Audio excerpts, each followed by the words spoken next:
안녕하세요. 핵심 주제 30은 영조와 정조에 대한 업적 살펴보겠습니다. 자, 일단 영조의 업적과 정조의 업적을 각각 살펴보기 전에 영조는 경종의 동생이었는데 세자의 역할을 했던 세제였습니다. 세제. 그리고 사도세자의 아버지면서 정조의 할아버지였죠. 가족 관계를 좀 알아야 돼. 그 다음에 정조는 영조의 손자였으니까 영조의 세손입니다. 세손. 시험엔 세손으로 나오죠.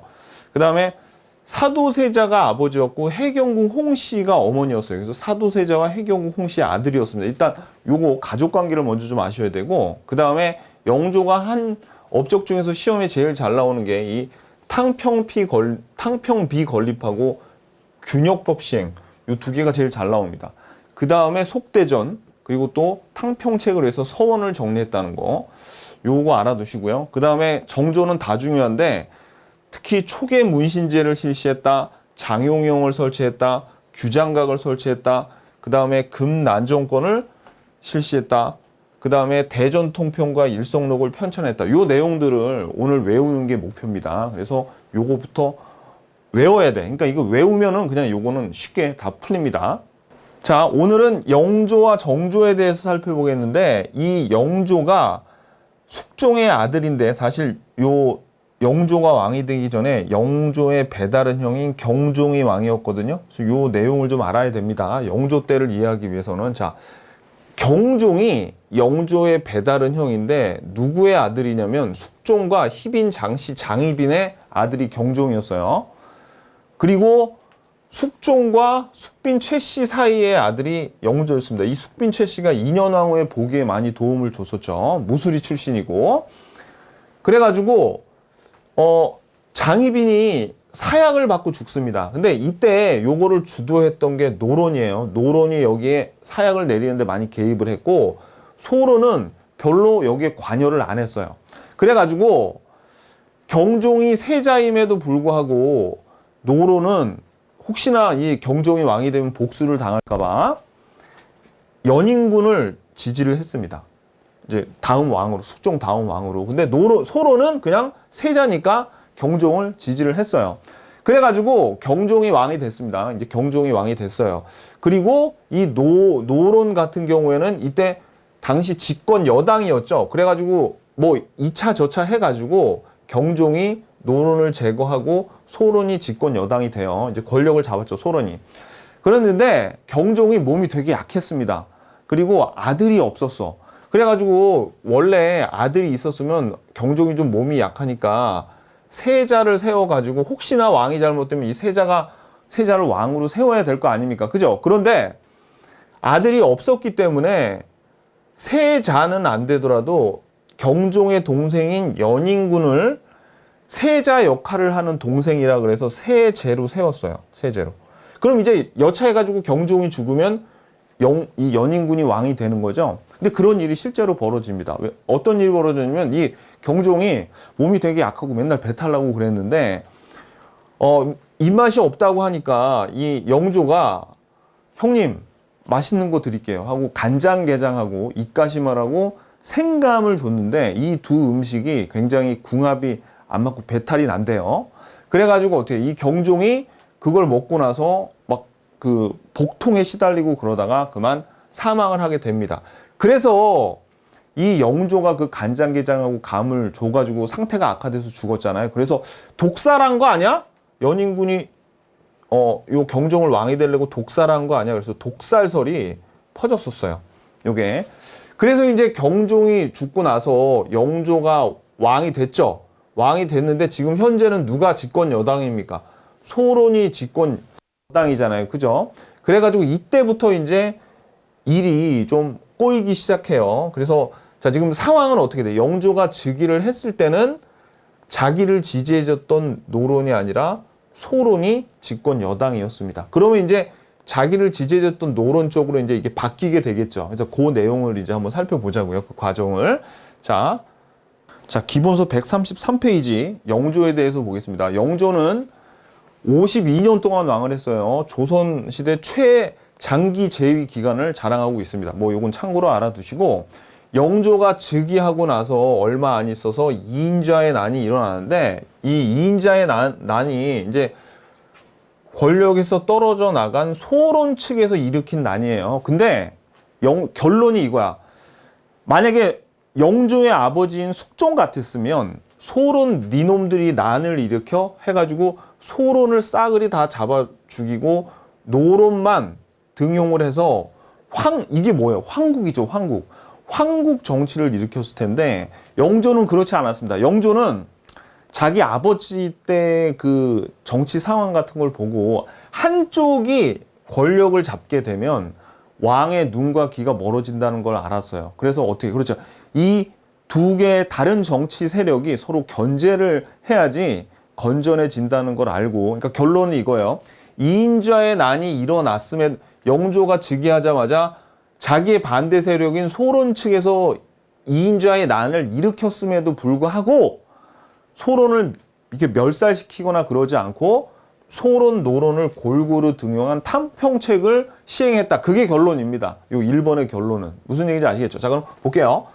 자, 영조가 즉위를 할 때 보세요. 아까 요거는 방금 말씀드렸듯이 소론이 처음에 집권 세력이었죠. 근데 연인군이 간장게장과 생감을 먹고 경종이 몸 상태가 안 좋아졌어. 그래가지고 연인군이, 즉 영조가 경종을 독살한 거 아니야? 이런 소문이 돌았어요. 그랬는데 이제 영조가 즉위하고 나서 또 인사 개편도 됐을 거 아닙니까? 그래가지고 이 소론 측이 많이 뭐 자리에서 물러난 신하들도 많았겠죠.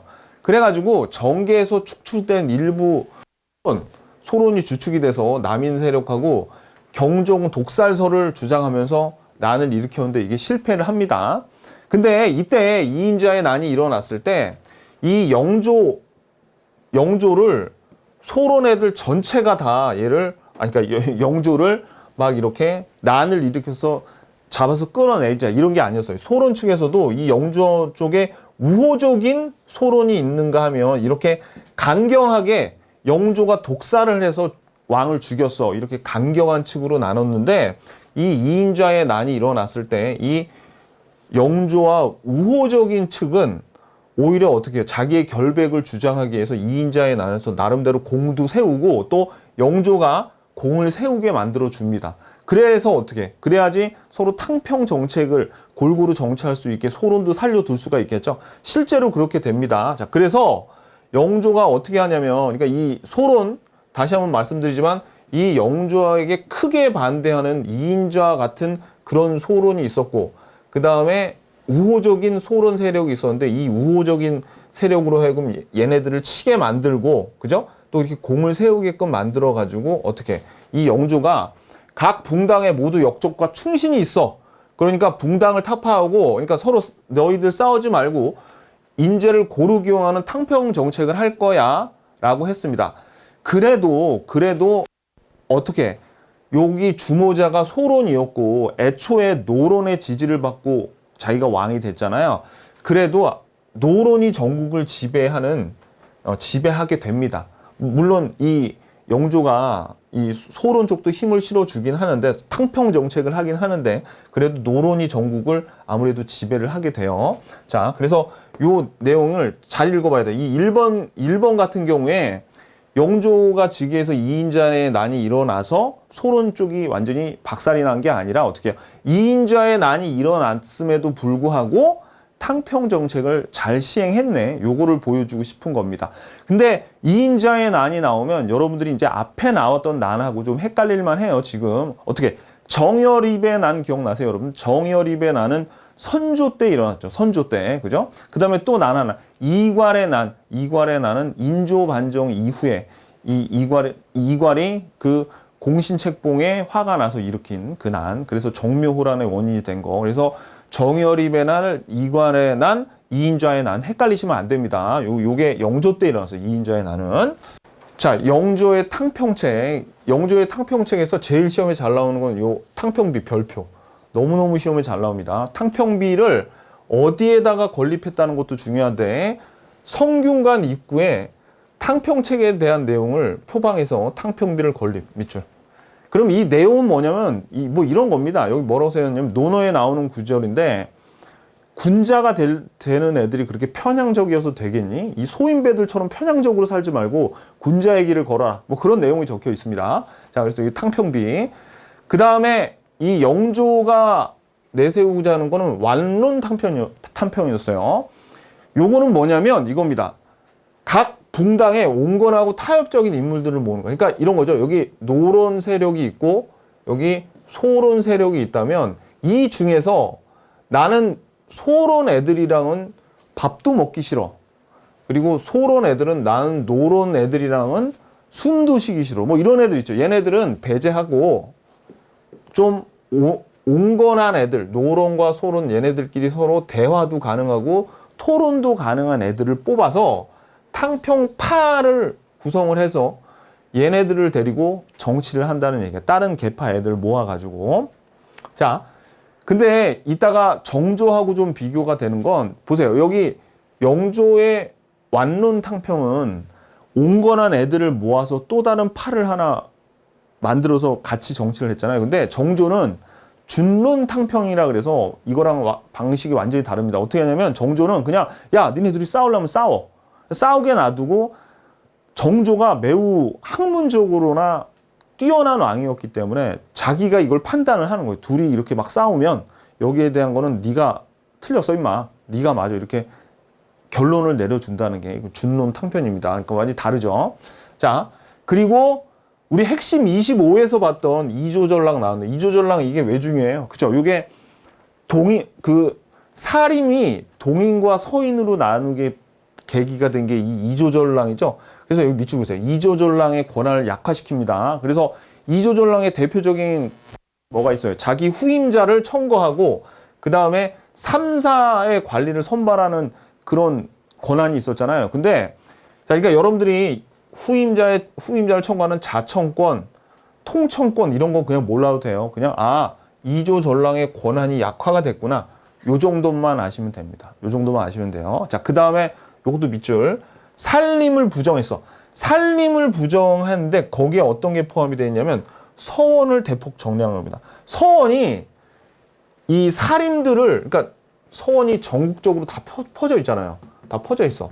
전국적으로 다 퍼져 있어가지고 요 서원이 여기에서 이제 성리학을 공부한 유생들이 나와서 시험 보서 벼슬길에 오르는 거예요. 그러면 이 지방에 있는 애들이랑 서원 출신이랑 이 지방 출신이랑 요 지방 출신이랑 어떻게 서로 또 여기 벼슬길에 올라와서 얘네들끼리 다 파벌을 이뤄서 또 다는 얘기예요. 자, 근데 그러니까 이게 이런 거야. 이게 무슨 얘기냐면 살림이 누구냐면 벼슬길에 오르지 않은 애인데 벼슬길에는 안 오르지만 얘는 요 유생들을 키웠던 벼슬아치들을 키웠던 그런 애들이에요. 그러니까 이 비교를 한번 해볼게요. 우리나라로 치면 이런 거예요. 지금 현대로 치면 가령 A라는 대학이 있고 B라는 대학이 있고 C라는 대학이 있어요.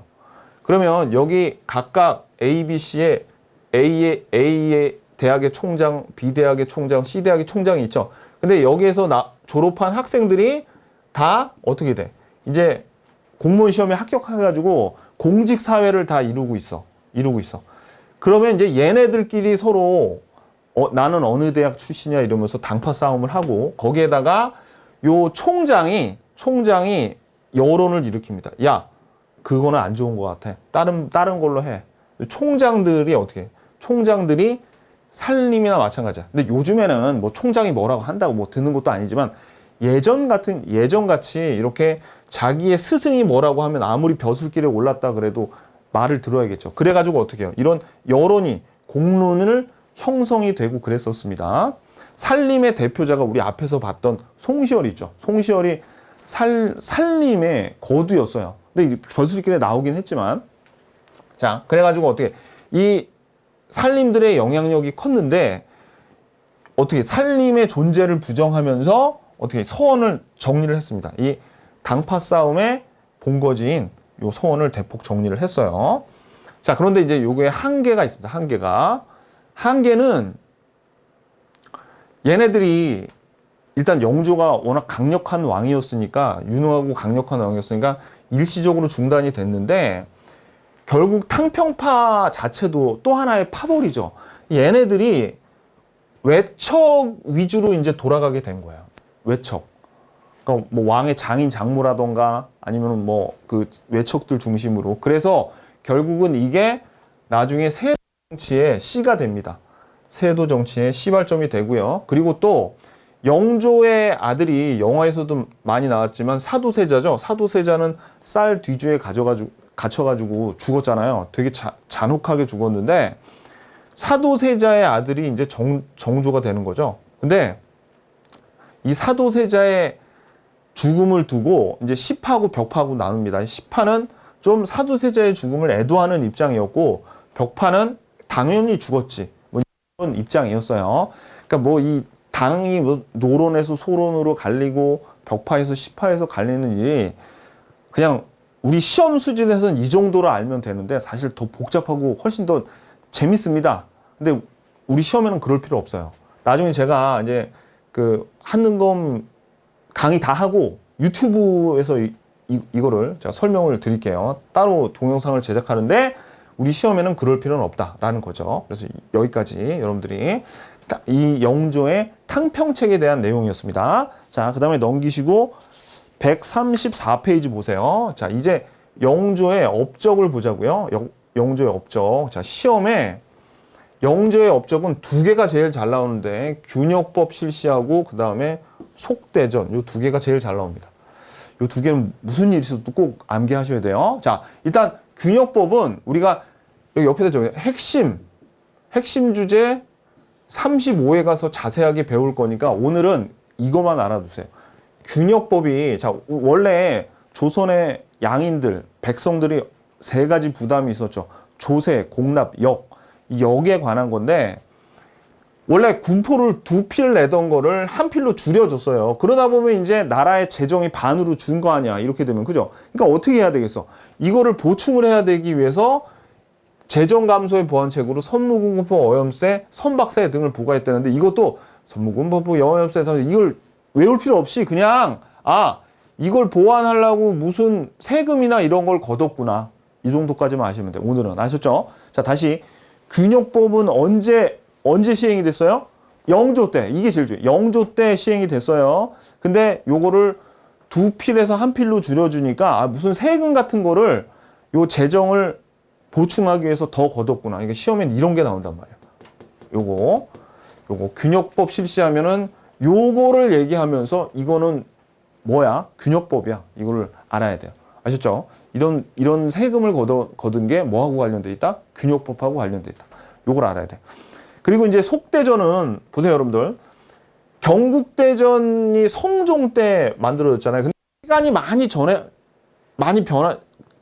흘러가가지고 개정된 법도 많겠죠. 그러니까 속대전은 개정된 법령을 모아서 정리한 법전입니다. 속대전. 경국대전이 좀 오래된 법전이라서 이제 어떻게 해요? 속대전을 만들어서 그동안 개정된 내용들을 다 개정된 법의 내용을 모아서 만든 게 속대전이에요. 속대전. 그 다음에 동국문헌 비고는 우리나라 제도의 역대 문물을 정리한 일종의 백과사전 정도예요. 요건 그냥 읽어두고 기억나면 좋고 아니면 뭐 그냥 두시고. 근데 속대전은 꼭 암기해야 돼요. 속대전. 자, 그리고 참고로 여기 청계천을 준설을 하는데 요 청계천을 요 한양내 홍수에 대비하기 준천사라는 관청을 설치해서 청계천 준설사로 준천사가 우리 시험에 가끔 등장해요. 준천사 하면 청계천이고 영조하고 관련이 있구나. 요거를 아셔야 됩니다. 그리고 신문고를 부활했어요. 신문고를 부활했다. 요것도 아주 가끔 등장해. 뭐하고 헷갈리라고. 태종 때 신문고를 설치했잖아요. 그거하고 헷갈리라고 요 신문고가 나와도 신문고가 부활하고 영조 때네. 요거를 알아주셔야 됩니다. 근데 제일 중요한 건 영조에서 제일 중요한 건 탑3 어떤 거예요? 그렇죠? 제일 중요한 건 탕평비. 두 번째가 균역법. 균역법은 핵심 35에서 다시 배운다 그랬습니다. 세 번째가 속대전. 이렇게 세 개 명심하셔야 됩니다. 자, 이제 정조가 즉위를 하게 됩니다. 그래서 정조가 여기 내용 시험에 나오는 건 없어요. 영화에도 다 나오고 그런 내용인데 처음에 암살 위험도 계속 시달리고 굉장히 위험했습니다. 근데 잘 극복을 하고 탕평 정책을 다 펼쳐요. 뭐 준론 당표는 아까 제가 설명드렸죠. 너희 두 당이 싸우게 만들어. 그런 다음에 옳고 그름을 왕이 평가하겠다. 그게 준론 탕평입니다. 그래서 뭐 인재 등용도 그냥 그러니까 뭐 이것도 다 읽어볼 필요 없어. 그냥 골고루 잘 했대. 오케이. 뭐 시험에 나올 게 없습니다. 여기는. 그러니까 그 뭐 그냥 한번 읽어보세요. 그냥 결론은 정조가 즉위할 때 무지하게 힘들었고 탕평 정책을 강하게 추진하면서 골고루 인재를 등용했다. 뭐 시판이 벽판이 누가 누군지 몰라도 됩니다. 그래서 134페이지는 그냥 한번 읽어보시고 이제 진짜로 시험에 나오는 거 135페이지는 그냥 다 시험에 나옵니다. 그러니까 이거 다 알아둬야 돼. 이 정조의 업적이 시험에 무지하게 잘 나오는데 다 알아야 됩니다. 일단 제일 중요한 게 요 초계 문신제하고 장용용. 아니 다 잘 나와. 근데 요 두 개를 먼저 알아두세요. 뭐냐면 아까 말씀드렸지만 정조가 처음에 들어섰죠. 그래가지고 암살 위험도 되게 시달리고 그랬어요. 그래가지고 장용용을 설치합니다. 이 장용용은 밑줄 그세요. 국왕의 친위 부대인데 장용용을 설치해서 왕권을 강화하는데 자 요것도 밑줄. 서울의 내영, 수원, 화성에 외영을 두었다. 여기 시험에 잘 나옵니다. 장용용. 수원에도 수원, 화성 이따가 짓는데 거기에도 외영을 설치해 뒀습니다. 서울에 내영 설치하고 자 요거 그래서 이 군사적으로 어떻게 장용용이 옆에서 받쳐주고 있어요. 그 다음에 초계 문신제를 실시하는데 이 초계 문신제라는 게 시험에 무지하게 잘 나옵니다. 이건 뭐냐면 왕이 신하들을 교육하는 거야. 그러니까 정조가 학문적으로 워낙 뛰어난 왕이어가지고 이 초계 문신제를 실시해가지고 젊은 37세 이하의 좀 젊은 신하들 있죠. 똘똘하고 그 다음에 자기에게 충성을 바칠 만한 그런 신하들을 길러내는 거예요. 어디서? 이 규장각에서 이걸 주관을 하고 있습니다. 그래서 장용영에서 군사적으로 그리고 규장각에 있는 요 초계 문신제를 통해서 정치적으로 자기의 후원 세력들을 계속 키워내는 거야. 정종이. 자, 읽어볼게요. 왕이 스승의 입장에서 신하들을 양성하고 교육하는 제도. 시험이 무지하게 잘 나와요. 그래서 왕권을 뒷받침하죠. 여기에서 길러진 신하들이 자기에게 충성을 다하니까 붕당의 비대화를 막았고요. 그 다음에 인재 양성과 학문을 중요시하는 풍조를 진작시키기 위해서 문신 재교육 과정으로 37세 이하의 문신 중에서 학문의 재능이 뛰어난 이들을 선발하여 운영한 제도가 초계 문신제입니다. 중요한 거는 젊은 문신들을 왕이 스승의 입장에서 직접 양성한 거, 초계 문신제. 우리 기출문제 풀면서 오답으로 엄청 많이 나왔어요. 이미. 근데 지금 더 많이 나올 거예요, 앞으로. 초계 문신제. 그리고 장용영은 어떻게 친위부대. 국왕의 친위부대입니다. 요거 초계 문신제 장용영 잘 나오고요. 그 다음에 창덕궁에 규장각을 설치했습니다. 우리 규장각과 비슷한 게 세종 때 집현전이 있었죠. 근데 집현전은 경복궁에 설치했었어요. 근데 경복궁이 지금 없잖아. 그래서 지금 창덕궁에서 생활하고 있으니까 창덕궁에 규장각을 설치를 하고요. 또 나중에 강화도에는 외 규장각을 설치합니다. 그래서 강화도에 외 규장각이 있죠. 그래서 이걸 설치한다면 이제 요거를 내 규장각이라고 불렀어요. 원래 있던 규장각하고 외 규장각을 구별하기 위해서. 그래서 아까 규장각에서 초계 문신제를 주관했다 그랬죠. 그리고 규장각은 왕실, 자 밑줄 보세요. 왕실 도서관 및 학문 연구 기관이에요. 그리고 정책 연구를 담당해서 정치적인 정조의 친위 세력입니다. 정치 세력이야. 정조의. 그리고 규장각 검서관으로 박제가 유득공과 같은 서울 동그라미. 서울 출신이 규장각 검서관으로 많이 등용이 돼. 이게 일종의 규장각에 있는 그 연구 자료나 책들을 관리하는 사서 같은 건데 요 서울들이 벼슬길이 막혀 있으니까 학문적으로 이 규장각 내에서 자기의 뜻을 다 펼쳤습니다. 막 여러 가지 책도 쓰고. 자, 그래서 규장각 검서관도 시험이 무지 잘 나와요. 자, 지금 중요한 거. 초계 문신제, 장용영, 규장각. 그죠? 규장각. 요거. 이 내용 다 알아둬야 돼. 요거. 자, 시험에 다 잘 나옵니다. 정조에 관련된 내용은. 그 다음에 또 수원 화성을 건립합니다. 그래서 이 수원 화성은 정조가 매우 애착을 갖고 나중에 그 왕자에서 물러나면 자기 어머니하고 수원 화성에 가서 살아야지 뭐 이렇게 애착을 가질 정도인데 정조의 그래서 정치적 이상도 여기 담겨 있고 아까 군사적 기능 아까 그 장용영 보세요 여기 장용영 보면 수원 화성에 외형을 뒀다 그랬잖아요. 이것도 기억해야 돼요. 그래서 군사적인 기능도 다 갖췄는데 시험에 제일 잘 나오는 건 이겁니다. 왕별 요거 정약용이 제작한 거중기를 사용해서 요거로 거중기 동그라미 수원 화성 축조에 이용했다. 이게 제일 잘 나와요. 수원 화성은 사실은 이것 때문에 중요한 거야. 뭐 정조가 애착을 가졌다 뭐 그런 것도 중요하지만 이게 제일 중요합니다. 요거 자, 그 다음에 또 시험에 무지 잘 나오는 게 이 신의 통공이죠. 다 중요합니다. 신의 통공. 여기는 뭐가 있냐면 금난정권을 폐지. 자, 여기 중요. 시전상인의 금난정권을 폐지. 요게 제일 중요해요. 요거. 자, 이게 뭐냐면 자, 시전은 그러니까 허가받은 기업이에요. 그러니까 국가에 세금을 내고 있고 난전은 무허가 상점. 그러니까 뭐 자판 깔아놓고 하는 좀 열악한 그런 상점들이에요. 무허가. 그러니까 얘는 세금 안 내죠. 그래가지고 이 시전한테 국가가 어떤 권리를 줬냐면 금난정권을 줬어요. 그러니까 이게 뭐냐면 이런 무허가 상점들을 금할 수 있는 권리. 그러니까 얘네들이 단속 나가가지고 장사하지 못하게 하는 거예요. 그러니까 막 이렇게 좌판 깔아놓으면 막 발로 차서 없고 그렇겠죠. 그러니까 이게 안 좋은 점이 생기는데 뭐가 되냐면 이 시전 상인들이 얘네들이 이런 난전들을 못하게 하니까 독점화 돼버리는 거야. 그러면 이 시전상들이 팔고 있는 그 물건들이 경쟁을 하지 않으니까 물건 가격이 계속 올라요. 그리고 또 이런 시전의 보호를 해주는 대신 뒷돈을 정치권에다 대주고 있어서 그러니까 정경 유착은 되게 오래 전부터 이루어져 있었던 겁니다. 이러니까 정조가 근데 이게 좀 말이 안 되는 게 보세요.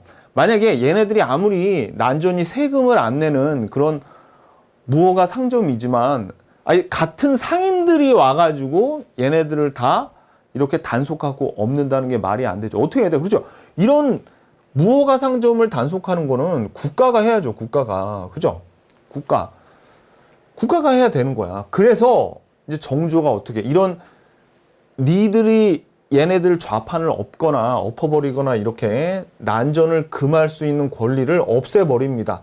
그러면 어떻게 해요? 이 난전으로부터 세금을 걷고 이런 단속하는 역할은 누가 한다는 거야? 국가가 하는 거예요. 그러면 여러 가지 장점이 생기겠죠. 어떤 점? 그렇죠? 얘는 이제 이 난전들이 세금을 내고 장사를 하는 거예요. 그러면 어떻게 재정 수입도 높아지고 그 다음에 이런 여러 상점들이 많아지니까 시전은 이제 더 이상 독점적인 권력을 누릴 수 없으니까 어떻게 그렇죠. 경쟁이 붙어서 가격이 하락하게 되는 그런 장점을 갖게 되겠죠. 자, 그래서 볼게요. 자, 신의 통공은 시전 상인들이 난전, 허가받지 않은 무허가 상인들을 활동을 금지시킬 수 있는 권리가 금난정권이라고 했잖아요. 자, 그래서 다시 시전 상인들의 특권을 축소하기 위해서 한양 종로에 자, 요거는 유기전은 제외했어요. 유기전은 중요한 6가지 물품들이 있습니다. 뭐 종이, 비단, 모시 뭐 그런 것들인데 어물 뭐 그런 거. 그래서 유기전을 제외한 자, 밑줄 아까 봤죠? 시전 상인의 금난정권을 폐지하는 조치를 발표했어요. 그래가지고 어떻게 해요? 상공업이 진흥이 되면서 경쟁도 활발해지고 재정 수입도 늘어나게 됐죠. 요게 뭐예요? 신의 통공. 요거. 자, 그래서 요거 꼭 기억하셔야 돼. 이 신의 통공이 뭐예요? 금난정권을 폐지시킨 겁니다. 요거 정조 때. 무지하게 시험에 잘 나와요. 그 다음에 이제 또 편찬 사업이 있는데 여기에서 4가지가 나오는데 우리 여러분들이 이것저것 기억하기 싫으면 대전통표는 반드시 기억하고 일성록까지는 좀 기억하고 나머지 2개는 그냥 읽어보세요. 자, 대전통표는 아까 영조 때 속대전 나왔었죠. 속대전이 경국대전에 있었던 거를 어떻게 해요? 이제 개정판들을 다 보완한 거 아닙니까? 그래서 이 대전통표는 경국대전의 내용과 속대전의 내용 그리고 또 영조가 속대전을 편찬했을 때하고 그 사이에 또 변한 법률 사항이 있을 거 아닙니까? 그거를 다 한꺼번에 한 게 대전 통편입니다. 대전 통편. 대전 통편이에요. 그래서 읽어볼게요. 경국대전과 속대전 및 그 뒤의 법령을 통합하여, 자, 그러니까 여기서 통합하여 편찬하니까 대전 통편이겠죠. 그죠? 그래서 좀 자세히 보면 이 경국전 대전의 내용에는 원이라는 글자를 적어 놓고요. 그 다음에 속대전의 내용에는 속이란 말을 붙여놓고 새로 추가된 내용에는 증이라고 이렇게 붙여놨습니다. 자, 이렇게 해서 그 각각의 출처를 표시해 놓는 거죠. 자, 그러면 우리 시험에 이제 법전들이 여러 개가 나오니까 여러분들이 정리를 하셔야 돼. 자, 봐봐요. 정리를 어떻게 하냐면 일단 제일 여러분들 머릿속에 각인되어 있는 건 경국대전 성종 때 만들어진 거죠. 그죠? 근데 사실 경국대전이 뭐를 모태로 만들었냐면 정도전이 태조 때 만든 조선 경국전이 그 모태가 됐었잖아요. 그죠? 그래가지고 우리가 속대전은 영조가 만들고 여기에 있는 두 개를 어떻게 새로운 법령과 합쳐서 대전 통편을 만든 게 정조. 우리가 여기까지 배웠어요. 근데 이제 대전 회통이라고 고종 때 하나 더 만듭니다. 그래서 여기까지만 여러분들 기억하시면 되는 거야. 사실 요거는 나중에 뒤에서 한번 보겠지만 이제 중요한 건 요 세 개입니다. 경국대전, 속대전, 대전 통편. 대전 회통은 대전 통편이랑 헷갈리라고 내는 거예요. 요거 대전 통편이 정조입니다. 정조. 자, 그래서 우리가 대전 통편까지 봤고요. 그 다음에 일성록도 알아야 돼요. 요거는 정조가 세손 시절에 쓴 일기에서 유래한 것들. 자, 밑줄. 일기에서 유래해서 임금의 동정과 국정 운영 상황을 기록하는 내용입니다. 일성록. 그리고 동문휘고는 요거는 외교문서 모음집이고요. 이 무예 도보 통지는 무예에 대한 그림과 해설을 쓴 책이라는 얘기예요. 무예 도보 통지. 그래서 이동무, 박제가 등이 왕명에 따라 무예훈련 교범을 편찬해서 그림도 막 그려져 있습니다. 이 그림도 그 내용입니다. 아셨죠? 그래서 그래서 이 정조는 시험에 다 잘 나와. 다. 여러분들이 봐도 정말 중요한 내용밖에 없죠. 자, 첫 번째 초계 문신제, 두 번째 장용형, 그리고 규장각을 설치했습니다. 규장각, 외 규장각도 있다, 그죠? 그리고 여기에 규장각 검서관 서얼들이 여기 등용이 됐고 수원 화성 설립했죠. 요 수원 화성을 지을 때 정약용의 거중기를 사용했습니다, 그죠? 그 다음에 신해통공, 금난정권, 편찬 사업은 법전, 대전회통, 그 다음에 일성록, 정조의 세손이 쓰던 일기가 그게 유래가 된 내용입니다. 아, 좋았어. 그래서 오늘은 영조하고 정조까지 봤으니까 이제 포인트 한번 보자고요. 자, 영조는 먼저 경종의 동생 세제였었고 사도세자의 아버지였으면서 정조의 할아버지였어요. 시험에 제일 잘 나오는 건 바로 이 탕평비를 건립하고 균역법을 시행했다는 거. 그리고 산림을 부정하면서 서원을 정리했죠. 요 탕평책의 일환으로서. 그리고 속대전을 편찬했습니다. 그리고 정조는 영조의 손자 세손이었고 사도세자와 해경국 홍씨의 아들이었습니다. 그리고 초계 문신제를 실시해서 젊은 문신들을 왕이 직접 교육을 해서 자기의 정치 세력으로 삼았고 장용형을 설치해서 군사적으로 자기의 호위 부대죠. 군사적으로도 이렇게 자기의 그 군사적인 바탕을 삼았죠. 그리고 규장각을 설치했습니다. 규장각을 설치하고 여기에 규장각 검서관으로 서얼을 등용했었죠. 그 다음에 신해통공으로 금난정권을 시행했다. 시험에 너무너무 잘 나오죠. 이것도.